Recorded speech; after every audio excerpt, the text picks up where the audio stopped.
dumating na sa Mavs ang MVP ng Mindoro.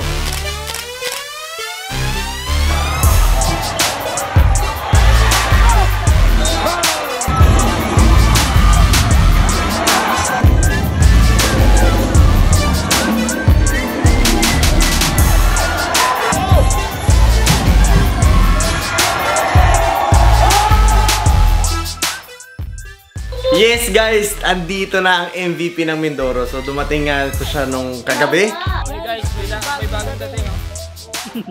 Saan? Tara, punta natin guys. Puntahan natin sila. Guys. Salubungin natin ang bagong caller ng Mavs. Sean! Sean! Sean! Welcome natin siya. Anong?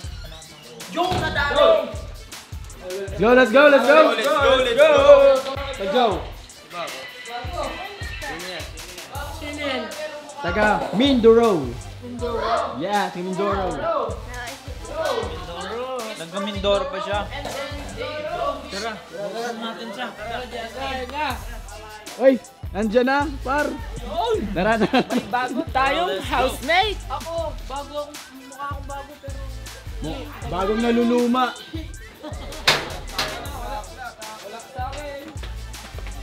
Go, pasok. Ay, sir. Tara, dito na. Sir Carl. Thank you. Nice to meet you, Sir Carl. Nice meeting you. Kamusta sa Lipa? Okay lang. Kanina pa ako nakikita dito, yung tagal ng biyahe. 12 hours yung biyahe niya, yung tagal. Guys, ang MVP ng Mindoro, dumating na. Si Erlan. Hey, how are you? I'm fine. Ganyan po. Yan, Ray. Kashmir po. Justin! I'm in. Sean, boto nyo. Ano, SK. Ay, hindi SK. Ay, ito. Basta may kama. Jones! Tao ba ka daw, Tim? Ay, Oy, no swearing. Bali siya, magpapahinga muna siya kasi ilang oras ang biyahe mo kuya? Tagal, 13 hours. Saan galing? Mindoro. Na, fresh pa yan. Kaka-MVP lang yan sa Mindoro, par. MVP ng buong Mindoro. Kuya, ilan ang career high mo? Ilan yung pinakamataas mo naging point sa isang game? Ano, ng 50 plus. Ano naman yun? Ako'y tahimik lang sa umpisa. Kaya talaga, kaya din ako dati. Tahimik lang. Tahimik lang. Nasa Piranda nga ako eh. Ano mo kahit si John Ray Casimero. Rick Makino. Asa si Daniel? Welcome. Welcome! Sa Pino. Pang! Magbabaril. Siya ay si Erlan Salibio, 23 years old o mas kilalang Erlan. At tama ang narinig nyo guys, dahil ilang araw lang bago siya dumating dito sa bahay namin ay nakuha niya ang pangsyam na MVP niya.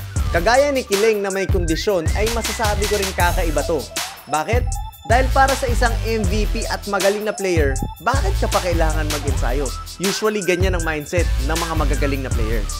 Pero ibahin nyo tong si Erlan. Kahit na MVP na ako, pumunta pa rin ako ng Mavs. Kasi alam kong marami pa akong kulang na hindi ko nagagawa. Mas gusto ko pa mag-improve, mas lumakas, mas maging magaling. Tapos para mas mag-grab ko yung opportunity na mapunta sa malaking liga.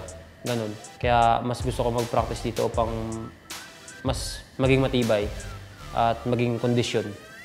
Kahanga-hanga nga tong si Erlan at sa tingin ko ay magiging magandang inspirasyon siya para sa mga kabataan. Pero hindi siya kagaya ng mga ibang players na napapakilala natin or na-feature natin na flashy gumalaw, humahang time, ma-crossover.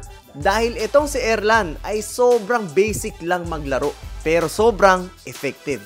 Ako po ay hindi ako sobrang galing, hindi ako malakas na player na nakakala nyo porket MVP na kaya mag-dunk, shooter. Hindi po ako ganun. Tamang ang laruan ko lang is basic lang. Pero guys, commercial muna tayo. Dahil gusto ko lang sabihin sa inyo na tuloy-tuloy lang ang pagtanggap ng Mavs Academy sa mga enrollees na gustong makapasok. Again, if you want to enroll, message nyo lang kami sa number na to or sa Mavs Academy Facebook page and magkita-kita tayo sa mga susunod na ensayo. Kaya guys, tara na't samahan nyo ako dahil imimit ko na ang MVP ng Mindoro. Turo mo.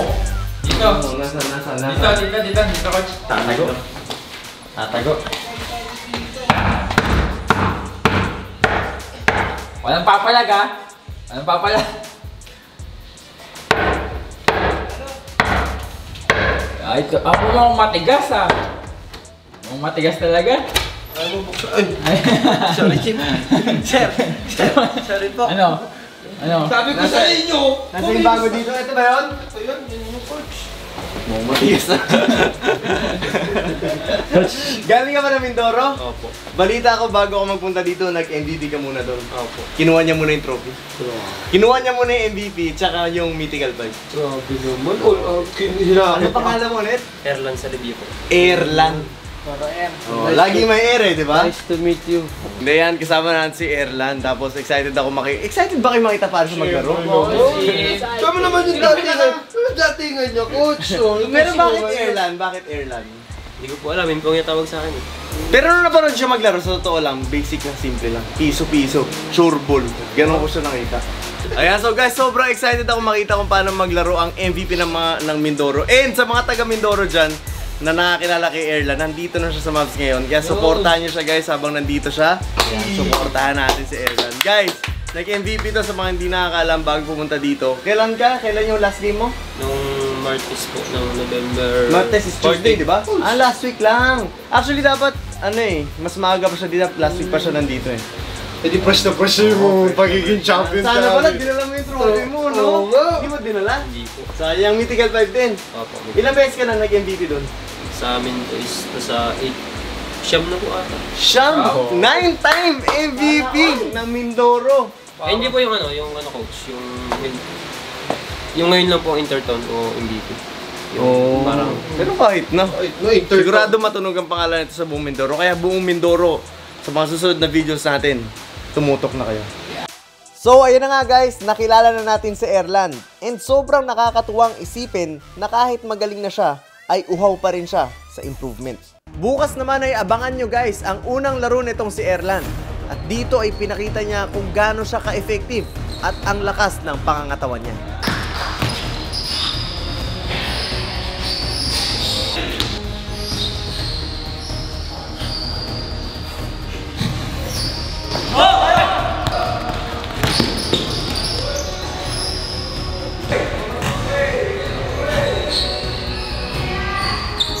Kaya't hanggang dito na lang muna guys and magkita-kita tayo sa susunod na video.